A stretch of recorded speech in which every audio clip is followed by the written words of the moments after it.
Subscribe to our Islamic channel and hit the bell icon. Seek guidance from Maulana Ikramullah Afi on any Islamic issues. محترم سامعین کرام، واجب الاحترام دوستوں بزرگوں، رمضان المبارک کا یہ آخری جمعہ ہے جس میں ہم اللہ کے دربار میں حاضر ہیں۔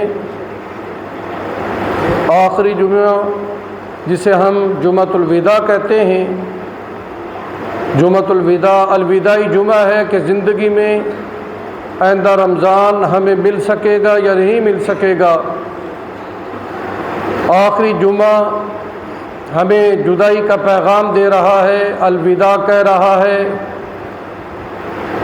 رمضان المبارک ہمارے ہاتھوں سے نکلنے والا ہے۔ ایک بار پھر رمضان المبارک ہماری زندگی سے رخصت ہو رہا ہے۔ والدین کے ہاں جب بیٹی رخصت ہوتی ہے تو ان کی آنکھوں میں آنسو آ جاتے ہیں اور دل میں یہ خیالات آتے ہیں کہ ہماری بچی جس کو ہم نے پالا پوسا، پرورش کی، تربیت کی، جس سے ہم محبت کرتے رہے، جس کا بچپن لڑکپن ہماری نظروں کے سامنے ہمارے گھر میں گزرا، لیکن آج وہ ہم سے جدا ہو رہی ہے۔ سخت سے سخت دل باپ، اس کو بھی رونا آ جاتا ہے۔ ماں رو رہی ہوتی ہے، بھائی بہن رو رہے ہوتے ہیں اس کی رخصتی پر، حالانکہ یقین ہوتا ہے کہ یہ کوئی رخصتی ایسی نہیں ہے کہ اس کے بعد دوبارہ ملاقات نہیں ہو سکے گی، دوبارہ یہ ہمارے گھر میں نہیں آ سکے گی، ایسی بات تو نہیں ہے۔ لیکن وقت رخصتی پھر بھی ایک رونے کا ماحول پیدا ہو جاتا ہے، سسکیاں ہوتی ہیں، آہیں ہوتی ہیں، اور تمام محرم گلے لگ لگ کر اسے مل رہے ہوتے ہیں، آنسو بہا رہے ہوتے ہیں۔ رمضان المبارک کے بارے میں تو امید ہے کہ آئندہ سال ملے یا نہ ملے، زندگی کا کوئی بھروسہ نہیں ہے، وقت کا آنا یقینی ہے لیکن ہم اس سے بے خبر ہیں۔ موت تو آ کر رہے گی لیکن ہم اتنے غافل ہو چکے ہیں کہ جیسے مرنا ہی نہیں۔ حالانکہ موت کا فرشتہ ہر وقت کندھے پر سوار ہے جو آدمی کی طرف دیکھ رہا ہے اور اللہ کے حکم کی انتظار میں ہے۔ جیسے ہی اللہ کی طرف سے حکم ملے گا فوراً اس نے روح کو قبض کر لینا ہے۔ جب اس کو حکم آتا ہے پھر وہ مہلت نہیں دیتا، کیونکہ مہلت دینے کا اسے اختیار ہی نہیں ہے، نہ ایک قدم پیچھے نہ ایک قدم آگے۔ جیسے ہی حکم ملا فوراً اس نے روح ہمارے بدن سے کھینچ لینی ہے۔ اور موت کے لیے ضروری نہیں کہ بیمار ہو تو آئے گی، تندرستوں کو بھی تو آتی ہے۔ موت کے لیے بوڑھا ہونا ضروری نہیں، نوجوانوں کو بھی آتی ہے۔ اور موت ہر انسان کو آنی ہے، غریب ہے، امیر ہے، وزیر ہے، صدر ہے، گورنر ہے، بادشاہ ہے، موت کے ہاتھوں سب مجبور ہیں، موت کے سامنے سب بے بس ہیں، بے اختیار ہیں۔ موت نے آنا ہے، دبوچنا ہے اور لے کر چلے جانا ہے۔ جس گھر میں برسوں رہے اس گھر کو ہم چھوڑنے والے ہیں، جن بستروں پر ہم سوتے رہے ان بستروں سے جدا ہونے والے۔ اس لیے موت کی تیاری ضروری ہے، اور یہ آخری جمعہ پیغام دے رہا ہے موت کا۔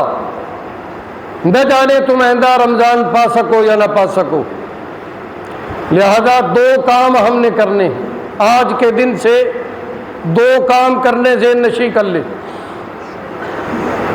پہلا کام اللہ کا شکر بجا لانا۔ جس نے زندگی میں ایک مرتبہ رمضان المبارک ہمیں عطا کیا، پھر رمضان المبارک میں نماز پڑھنے کی اللہ نے توفیق دی، بندہ کوئی قدم نیکی کی طرف اٹھا نہیں سکتا جب تک اللہ کی توفیق شامل حال نہ ہو۔ آدمی خود کچھ نہیں کر سکتا، وہی کرتا ہے جو اللہ چاہتے ہیں۔ نیکی کی توفیق اللہ کن کو دیتا ہے؟ جن کو اللہ محبت کی نگاہ سے دیکھتا ہے۔ محبت کی نگاہ سے جنہیں رب تعالیٰ دیکھتے ہیں ان بندوں کو نیکی کے لیے آنے کی توفیق عطا فرماتے ہیں۔ اللہ کا شکر ادا کریں، الحمدللہ کہیں کہ یا اللہ تیرا شکر ہے کہ تو نے رمضان میں ہمیں نماز کی توفیق دی۔ کتنے ہیں جو رمضان المبارک میں بھی نماز نہیں پڑھ سکے، اللہ کے گھر میں نہیں حاضر ہو سکے، بدنصیبی ہے، بدبختی ہے۔ اور شکر بجا لانا ہے، اللہ تو نے ہمیں قرآن کی تلاوت کی توفیق دی، ذکر اذکار کی توفیق دی، دعا مانگنے کی توفیق دی، اعتکاف کی توفیق دی، تراویح میں قرآن پاک پڑھنا سننا ہمیں نصیب ہوا، یہ تو انہیں توفیق دی، ہمارا کچھ کمال نہیں۔ ہر وقت ہماری زبان پر الحمدللہ یہ شکر کا جملہ رہے، الحمدللہ، سب کہو اونچی آواز سے۔ تو یہ اللہ تعالیٰ نے ہمیں نعمت دی، نیکی کی توفیق ملنا یہ بہت بڑی نعمت ہے، اور یہ توفیق اللہ نے دی، یہ نعمت سے اللہ نے نوازا۔ اور اللہ تعالیٰ کا اصول اور ضابطہ ہے، جو بندہ میری دی ہوئی نعمتوں پر شکر بجا لاتا ہے میں اس کی نعمتوں میں اضافہ کر دیتا ہوں، اور جو ناشکری کرتے ہیں میں وہ دی ہوئی نعمتوں کو چھین لیتا ہوں، واپس کر لیتا ہوں، اس کو محروم کر دیتا ہوں۔ تو اللہ کی نعمتوں پر ہم شکر بجا لایا کریں۔ سوکھی روٹی بھی مل جائے تو اس پر بھی شکر کریں، دال مل جائے تو اس پہ بھی شکر کریں کہ اللہ نے گوشت نہیں، چلو دال تو کھلائی۔ کتنے ایسے ہیں جنہیں دال بھی نصیب نہیں ہے۔ اللہ نے مجھے کپڑے عطا کیے، کتنے ایسے ہیں جن کو پھٹے ہوئے کپڑے دیے ہوئے۔ اللہ کی دی ہوئی نعمتوں کو یاد کر کر کے شکر بجا لانا یہ اللہ کا حکم ہے۔ اللہ نے ایمان کی دولت عطا فرمائی، کامیابی ناکامی کا مدار ایمان پر ہے۔ دولتوں والے پیچھے رہ جائیں گے، غریب ہے لیکن ایمان ہے تو وہ آگے چلا جائے گا، اس کو عزتیں ملیں گی، عظمتیں ملیں گی۔ ایمان کی دولت بہت بڑی دولت ہے۔ حضور نبی کریم صلی اللہ علیہ وسلم کا امتی بننا بہت بڑا اعزاز ہے، کیونکہ یہ امت سب سے پہلے جنت میں جائے گی، یہ بہت بڑا اعزاز ہے۔ آئے آخر میں اور جائیں گے سب سے پہلے، یہ اللہ کا فضل نہیں تو اور کیا ہے؟ ورنہ اگر قطار میں اللہ کھڑا کر دیتا تو آدم علیہ السلام کی قوم سب سے آگے ہوتی، نوح علیہ السلام کی امت سب سے آگے ہوتی، کیونکہ وہ پہلے آئے، اور ہمارا نمبر قطار کے بالکل آخر میں لگتا، پتہ نہیں باری کب آئے گی۔ اور یہ اللہ نے کتنا فضل کیا، اپنے محبوب کے صدقے ہم آئے آخر میں، قطار میں سب سے آگے کھڑا کر دیا، ہم سب سے آگے، جیسے ہی دروازہ کھلے گا سب سے پہلے ہم چلے جائیں گے۔ تو یہ اللہ کی توفیق ہے، یہ اللہ کی بہت بڑی نعمت ہے۔ اس نعمت کا خیال کیا کرے، احساس کرے ہم، اور شکر بجا لائیں، تنہائیوں میں اللہ کا شکر ادا کرے۔ بیمار آدمی بھی بیماری کی حالت میں شکر کرنے لگ جائے، اس شکر کی برکت سے اللہ اس کی بیماری دور کر دیتی ہے۔ ایک اللہ والے بیمار ہوئے اور وہ کہہ رہے، جب کوئی انہیں پوچھنے آتا، ان کے پاؤں میں بہت گہرا زخم تھا، بڑی تکلیف سے تھے، جب پاؤں کے زخم پر کپڑا ڈالنے لگے تو نہ ڈالو نہ ڈالو، حضرت مکھیاں آتی ہیں۔ فرمایا کہ جن مکھیوں کا رزق میرے بدن میں اللہ نے لکھا ہے، میں ان کو محروم کیوں کروں؟ آنے دو، یہ اپنا اپنا رنگ ہوتا ہے بزرگوں کا، ہر آدمی ایسے نہیں کر سکتا، نہ ایسی کیفیات ہر ایک کے پہ طاری ہوتی ہیں۔ تو جب کوئی آتا، حالانکہ بڑی تکلیف، لیکن کہتے الحمدللہ، الحمدللہ کہتے۔ اور خواب آیا، اللہ فرما رہے فرشتوں کو، میرا بندہ میری دی ہوئی تکلیف پہ الحمدللہ کہہ رہا ہے، میری تکلیف پہ میرا شکر کرتا ہے۔ میرے فرشتوں پھر تم ہی گواہ ہو جاؤ، میں نے اس کو معاف کر دیا، اس بیماری پر میں اس کو جنت دوں گا، بیماری پر۔ اور ایک بزرگ بیمار ہوئے اور وہ کہہ رہے تھے، یا اللہ تندرستی بھی تیری نعمت ہے اور بیماری بھی تیری نعمت ہے، میں دل و جان سے اس نعمت کو بھی قبول کرتا ہوں، لیکن میری ایک درخواست ہے، میں کمزور ہوں، ناتواں ہوں، بیماری والی نعمت واپس لے لے، تندرستی والی نعمت مجھے دے دے، تبادلہ کر لے۔ اللہ کو اس کا یہ بول بھی پسند آیا، فوراً بیماری دور ہو گئی۔ شکر ایسا عمل ہے کہ اس سے بیماروں کی بیماریاں دور ہوتی ہیں۔ تندرست شکر بجا لائیں تو اللہ تندرستی میں برکت پیدا فرماتے ہیں۔ بے اولاد اللہ کا شکر ادا کرتا ہے، تو کہا تیرے پاس تو اولاد نہیں، شکر کی چیز کا؟ کہا کہ اولاد نہیں ہے لیکن تندرست تو ہوں، اللہ کی اور نعمتوں تو ہیں۔ اللہ نے ایک نعمت کی کمی کی ہے، میں اس پر راضی ہوں، اور نعمتوں تو اللہ نے دی ہیں۔ اس کے یہ بول اتنے پسند آئے، اللہ تعالیٰ نے اس کو اولاد سے مالا مال کر دی۔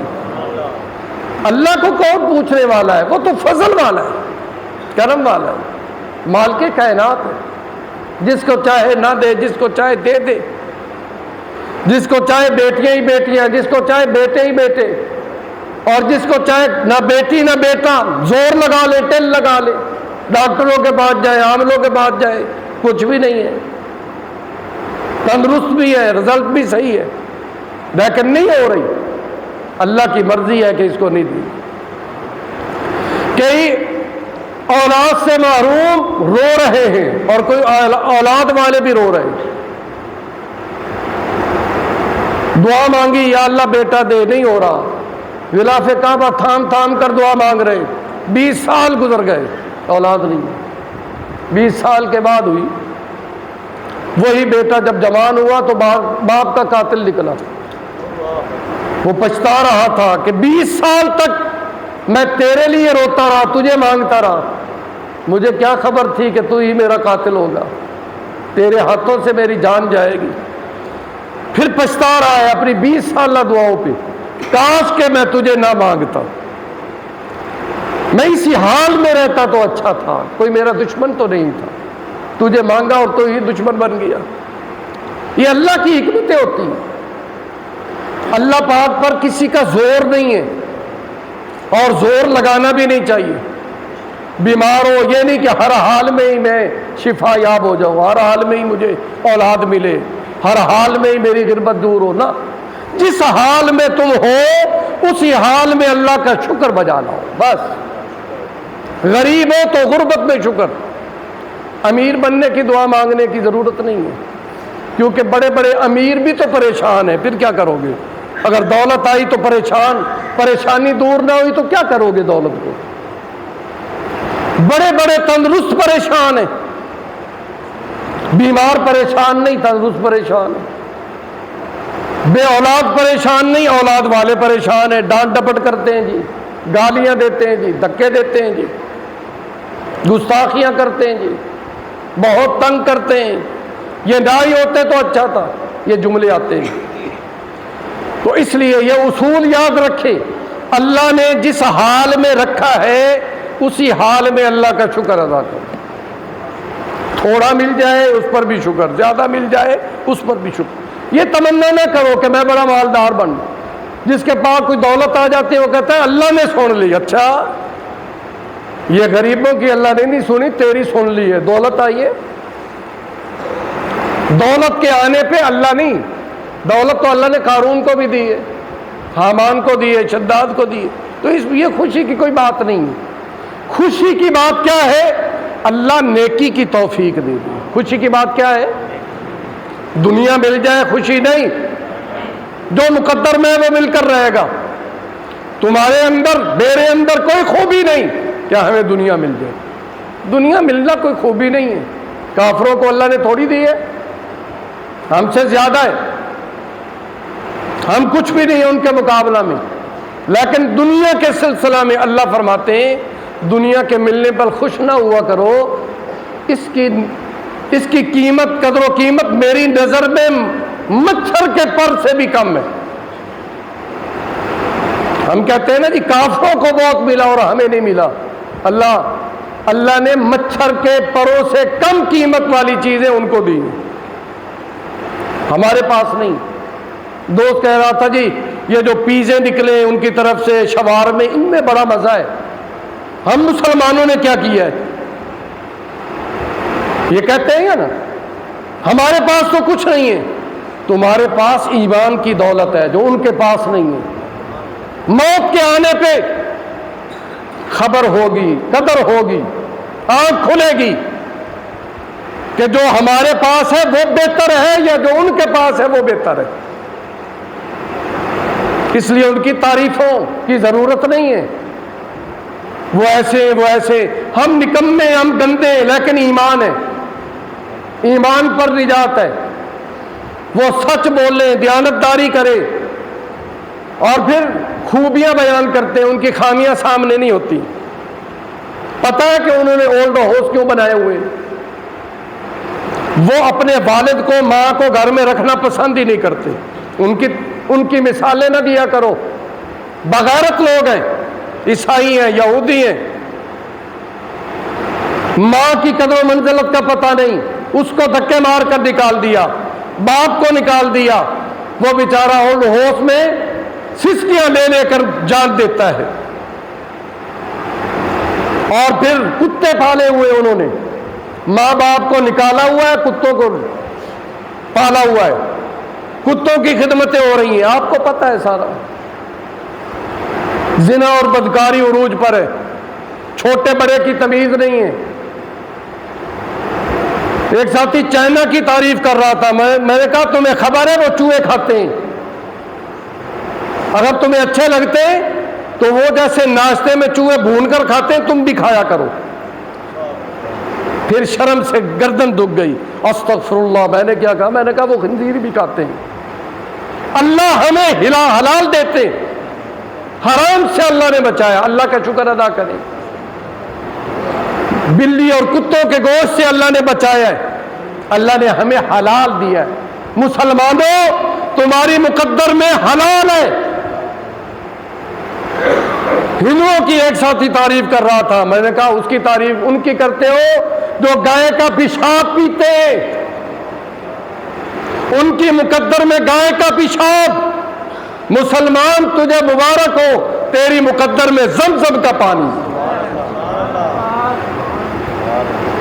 جو اللہ نے مسلمان کو، ایمان والے کو مقام دیا ہے، کائنات میں وہ کسی کو مقام نہیں دیا۔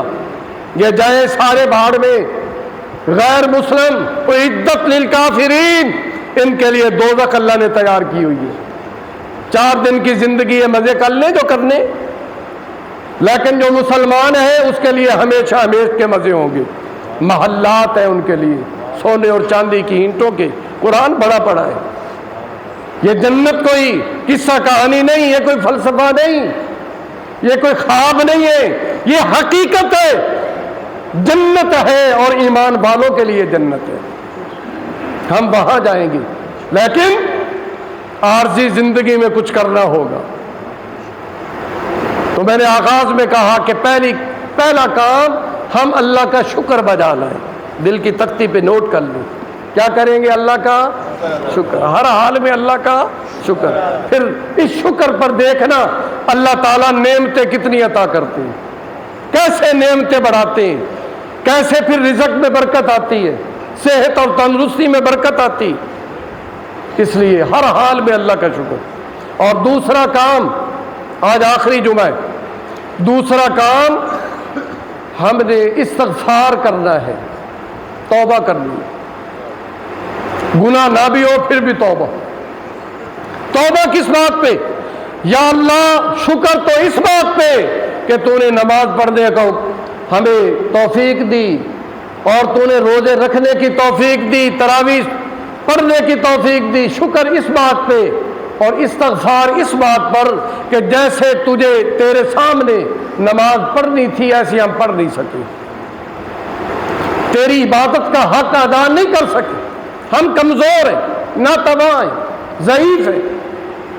جیسے تجھے سجدہ مطلوب تھا، ہم سے ایسے سجدہ نہیں ہو، ہماری نمازیں ناقص ہیں، تلاوتیں ناقص ہیں، ذکر اذکار ناقص ہیں، ہمارا ایمان ناقص ہے، ہمارے اعمال میں کمی ہے۔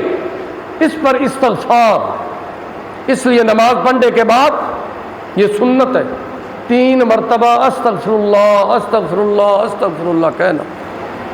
آدمی کہتا ہے کہ میں نے نماز ہی تو پڑھی ہے، میں نے تو نیکی کی ہے، بڑی عبادت کی ہے، تو اس کے بعد استغفار سمجھ میں نہیں آ رہا. استغفار اس لیے کہ اللہ جیسی نماز میں نے پڑھنی تھی ایسی مجھ سے نہیں پڑھی جا سکتی. نماز میں کمیاں رہ گئی ہیں، مجھ سے کوتاہیاں ہو گئی. نماز کی ہر رکعت میں میرا خیال کہیں اور بڑھتا رہا، میرا رکوع صحیح نہیں ہے، میرا سجدہ صحیح نہیں ہے، جو کچھ میں نے دھیان سے پڑھنا تھا وہ صحیح پڑھ نہیں سکا. اس پر استغفار ہے. نماز کے بعد استغفار.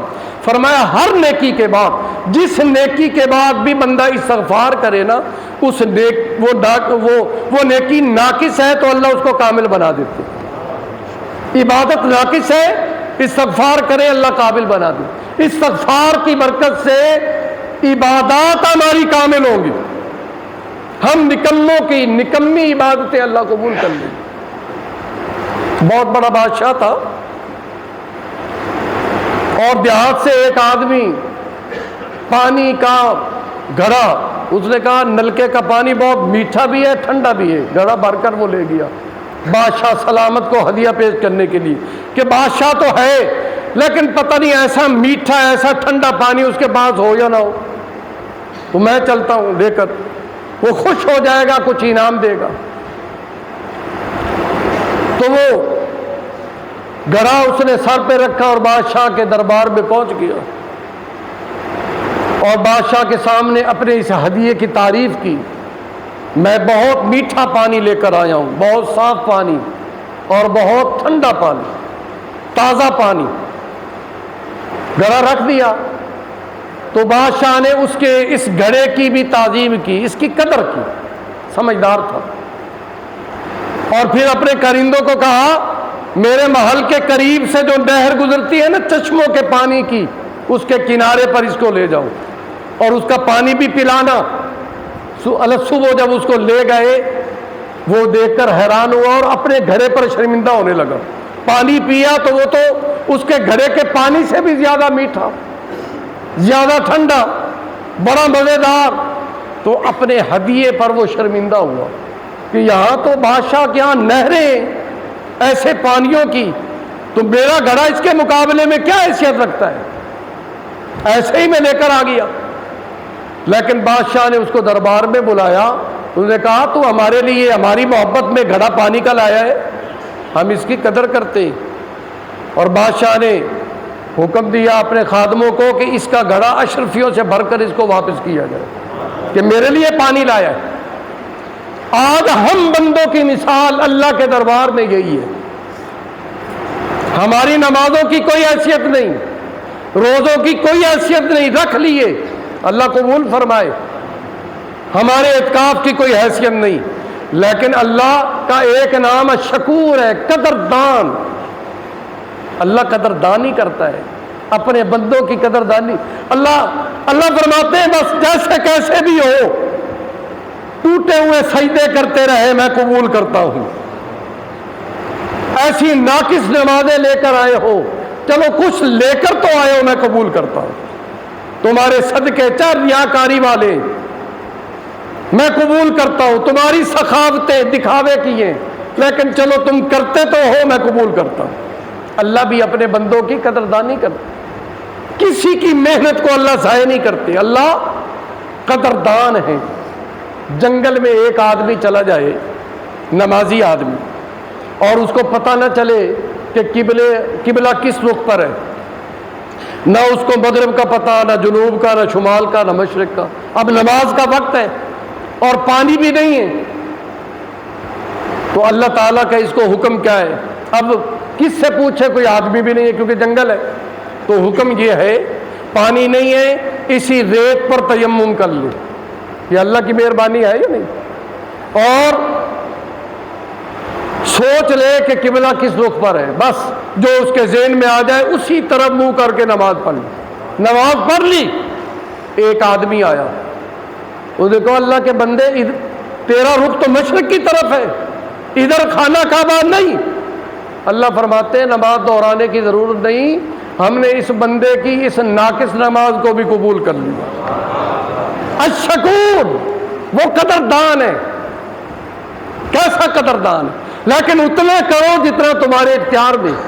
حضرت علی رضی اللہ تعالیٰ عنہ نے فرمایا کہ ایک پاؤں اٹھاؤ، اٹھایا، فرمایا یہ تمہارا اختیار، دوسرا اٹھا سکتے ہو؟ نہیں، فرمایا تمہارے اختیار میں ہی نہیں ہے، جو کچھ تم کر سکتے ہو وہ تو کر لو، جو کچھ کر سکتے ہو وہ کر لو۔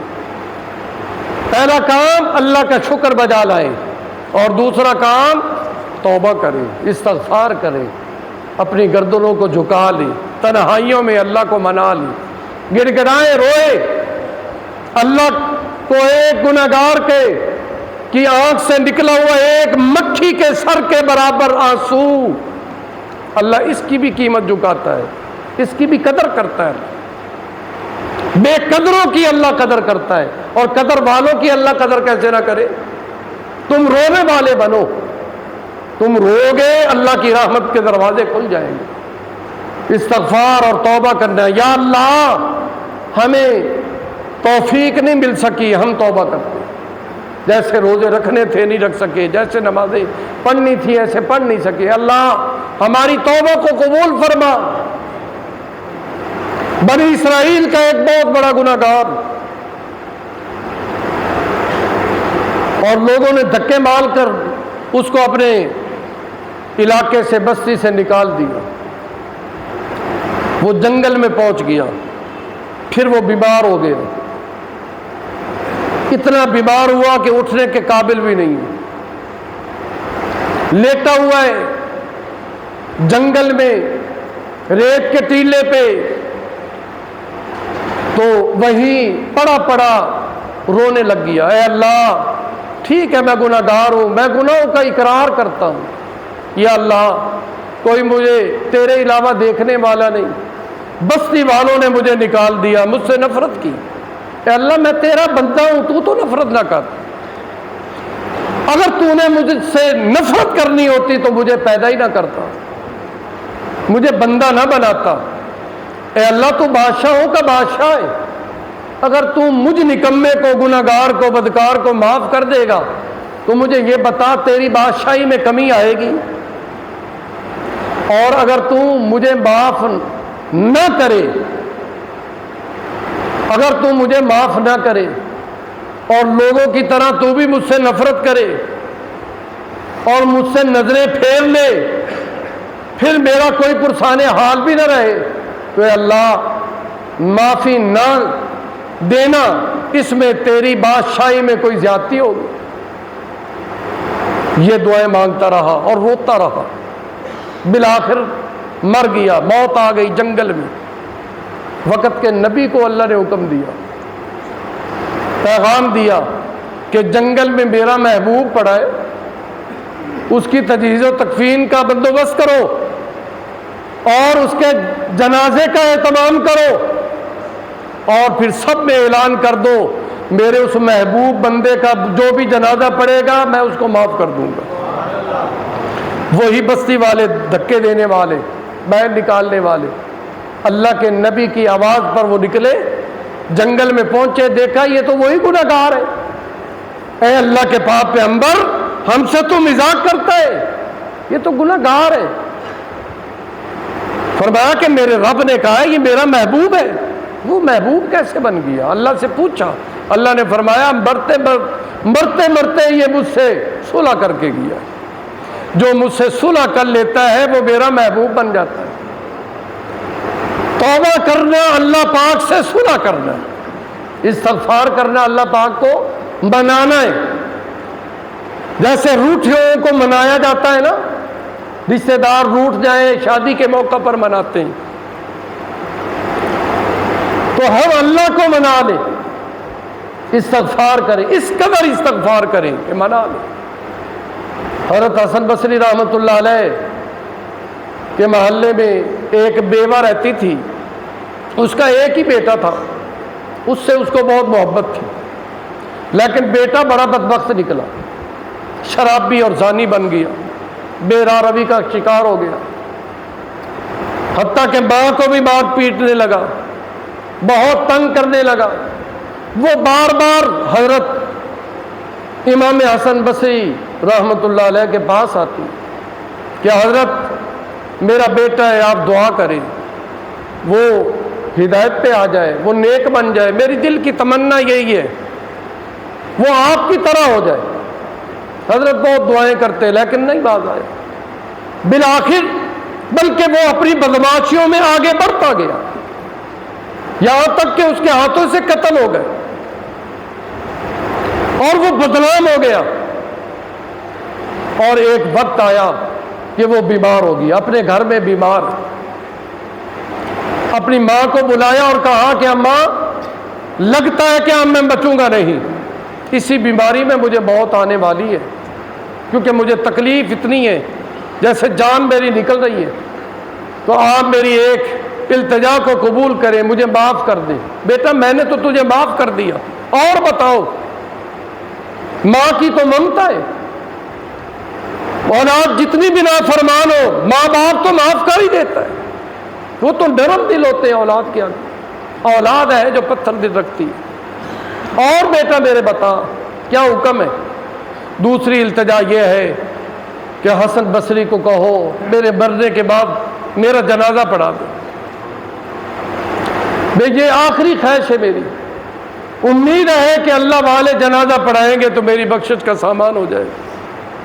تو ماں بیچاری چلی صبح، اللہ صبح جا کر دروازہ کھٹکایا، حضرت نے جانا کہ یہ صبح صبح کون آ گیا، دروازہ کھولا، بیوہ سامنے کھڑی، کیا حکم ہے؟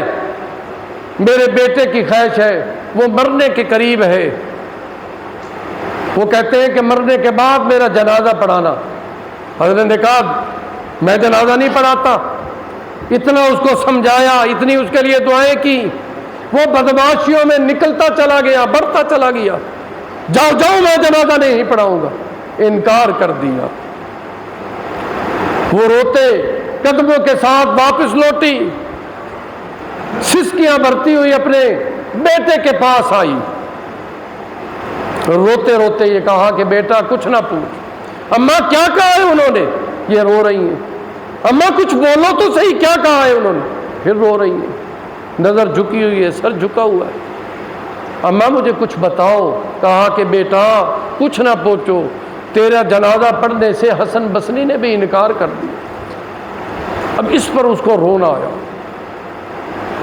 اس کا دل پھٹا، اس کی آنکھوں کے بند ٹوٹ گئے، ایسے آنسو نکل رہے ہیں کہ رکنے کا نام نہیں لیتے، رو رہا ہے، زندگی میں کبھی نہیں رویا، اب رو رہا ہے، پتھر دل تھا موم ہو گیا۔ اماں میں اتنا بدبخت ہو گیا ہوں، ایک وقت کا ولی بھی جنازہ پڑھانے سے میرا انکار کر بیٹھا ہے، میں گندا ہوں۔ پھر وہ التجائے کرنے لگا اللہ کے سامنے، ماں کو کہا کہ میرے چہرے پہ کپڑا ڈال دو، کیونکہ ہاتھوں میں بھی سکت نہیں ہے کہ کپڑا اٹھاؤں، کپڑا ڈال دیا۔ کہا کہ اب کمرے سے تم بھی باہر چلی جاؤ، دروازہ بند کر دو، اب میں اپنے اللہ سے کچھ بات کرنا چاہتا ہوں۔ اب تنہائی ہے، اندھیرا ہے، اب رو رہا ہے وہ نوجوان، اور اللہ کو منانے میں لگ گیا، یا اللہ مجھے سب چھوڑ گئے، تو نہ چھوڑ، مجھے تو تیرے محبوب بندے نے بھی میرا جنازہ پڑھانے سے انکار کر دیا۔ اے اللہ میں تیرا ہی بندہ ہوں، چاہے کتنا ہی گندا ہوں تو تیرا، بیٹا چاہے جتنا ہی گندا کیوں نہ ہو، ماں باپ تو اس کو دھکے مار کر نہیں نکالتے۔ اے اللہ تو میرا مولا ہے، آج تو میری خبر نہیں لے گا، آج تو میرا پرسان حال نہیں ہوگا تو کون ہوگا؟ سب نے مجھے چھوڑ دیا، تو نہ چھوڑ۔ اب رو رہا ہے اور باتیں بھی کر رہا ہے، اللہ کو سنا رہا ہے۔ بالآخر روتے روتے اس کی روح نکل گئی،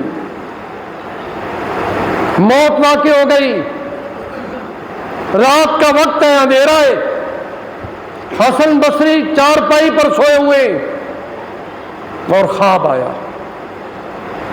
آنکھیں ملتے ہوئے اٹھے، اور خواب کیا آیا کہ میرے محبوب بندے نوجوان کا جنازہ جا کر پڑھاؤ۔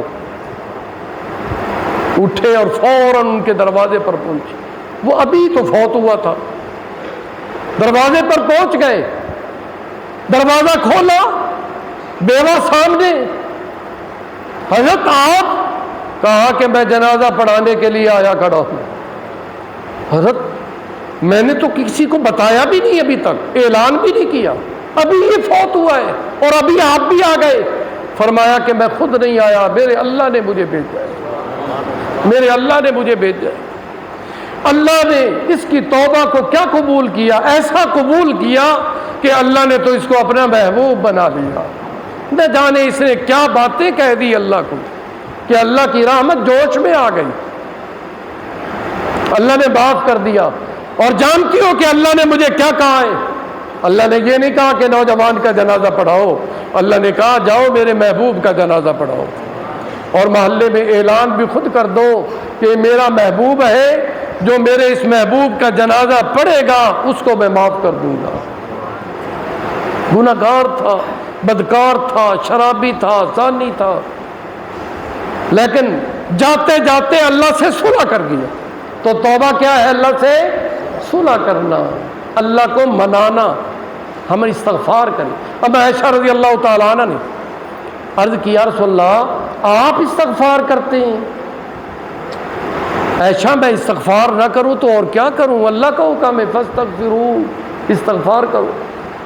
حضور آپ تو گناہوں سے پاک ہیں، آپ استغفار کرتے ہیں؟ تو حضور نے فرمایا میں شکر کے طور پر استغفار کرتا ہوں کہ اللہ نے مجھے تمام نبیوں کا سردار بنایا، اس پر استغفار۔ تو شکر کے طور پر استغفار۔ حضور استغفار کرتے ہیں، استغفار کا حکم دیتے ہیں، استغفار کریں، بہت استغفار کریں، اور استغفار کی برکت سے دعائیں قبول ہوتی ہیں، استغفار کی برکت سے دعائیں قبول ہوتی ہیں۔ ایک آدمی امام احمد بن حنبل رحمۃ اللہ علیہ چل پڑے، چلتے چلتے بستی سے گزر ہوا، رات کا اندھیرا تھا، تو ایک تنور نظر پڑا، اس پر جا پہنچے اور وہ تنور پہ روٹیاں لگا رہا تھا اور استغفار بھی پڑھ رہا تھا، استغفر اللہ صاحب روٹیاں لگائے جا رہا تھا۔ تو انہوں نے کہا کہ استغفار بہت پڑھتے ہو، کوئی فائدہ بھی محسوس ہوا؟ تو اس نے کہا میری ساری دعائیں اللہ نے قبول کی ہیں استغفار کی برکت۔ وہ جانتا نہیں تھا کہ یہ بابا جی کون ہے، وہ تھے امام احمد بن حنبل۔ تو اس نے کیا کہا روٹیاں لگانے والے نے کہ میں قدم قدم پر استغفار پڑھتا ہوں کیونکہ میری اللہ تعالیٰ ہر دعا کو قبول کرتے ہیں۔ انہوں نے کہا کوئی ایسی دعا بھی ہے جو قبول نہیں ہوئی؟ فرمایا کہ نہیں، ساری دعائیں قبول کرتا ہے اللہ، جو بھی مانگو اللہ قبول کرتا ہے، اور یہ استغفار کی برکت ہے۔ فرمایا پھر بھی کوئی دعا؟ تو اس نے کہا کہ ایک دعا اللہ نے قبول نہیں کی، پتہ نہیں کب کرے گا۔ میں نے اللہ سے دعا یہ کی تھی کہ اے اللہ امام احمد بن حنبل کی زیارت کرا دے، یہ دعا ابھی قبول نہیں ہوئی۔ تو بابا جی بول پڑے امام احمد بن حنبل میں ہی ہوں جو تیرے سامنے بیٹھا ہوں، یہ دعا تو اللہ نے تیری قبول کر لی۔ تو استغفار کی برکت سے اللہ دعائیں قبول کرتی ہیں، استغفار کرنے والے اللہ کے محبوب۔ آج آخری جمعہ ہے تو دو کام، ایک تو شکر بجا لانا ہے، ہر حال میں اللہ کا شکر الحمدللہ، اور دوسرا استغفر اللہ۔ الحمدللہ کو وظیفہ بنائیں، استغفر اللہ کو وظیفہ بنائیں، معافیاں مانگتے رہو، اللہ معاف کرتے رہیں گے۔ جو معافیاں مانگتا رہتا ہے اللہ اس کو معاف کرتے رہتے ہیں، یہاں تک کہ اللہ اس کو اپنا محبوب بنا لیتے ہیں۔ ایک بات آپ سے میں کہتا ہوں، یہ ایک مشہور بات ہے کہ آخری جمعے میں 4 رکعتیں قضا کی پڑھے، قضاء عمری۔ اچھا شعبان اور رجب کے مہینے میں ایک میسج چلا تھا کہ جو رمضان المبارک کے پہلے روزے کی تاریخ بتائے، حضور فرماتے ہیں کہ وہ جنت میں جائے گا۔ میں نے تو یہ پڑھا تھا، پتہ نہیں آپ نے پڑھا یا نہیں، یہ پہلے چلا تھا رمضان سے 2-3 مہینے پہلے، غلط میسج۔ پتہ نہیں ایسے میسج کرتا کون ہے، یہ شیطان کے دوست ہیں جو کرتے۔ حضور نے نہیں فرمایا، حضور نے فرمایا جو بات میں نے نہیں کی اور کسی نے کہہ دیا کہ یہ حضور نے فرمایا، پھر وہ اپنا ٹھکانہ جہنم سمجھے کہ اس نے مجھ پر جھوٹ بولا ہے، مجھ پر الزام لگائے۔ ایک بات میں نے کہی نہیں اور وہ کہتا پھر رہا ہے کہ حضور نے کہا، حضور نے کہا۔ اس لیے اپنی زبان کو سنبھال کر رکھیں، ایسی بات نہ کہیں، اس میں بڑی احتیاط کی ضرورت ہے۔ بہت بڑا گناہ ہے۔ اور اب یہ چلی ہوئی ہے بات کئی دنوں سے کہ آخری جمعے میں بھائی جن کی نمازیں قضا ہو چکی ہیں وہ 4 رکعت نفل پڑھ لے قضائے عمری، ساری نمازیں معاف، چل جی چھٹی ہو گئی۔ کیسا شیطان نے وسوسہ ڈالا ہے، یہ شیطان کا دھوکہ ہے، بچو شیطان دشمن ہے، یہ خبیث نظر بھی نہیں آتا، نہیں تو ہم اس کا قیمہ نہ کر دیتے، نظر نہیں آتا، اور یہ وسوسے ڈالتا ہے دلوں میں، یہ شیطانی وسوسے ہے، بس یہ عام ہو رہا ہے۔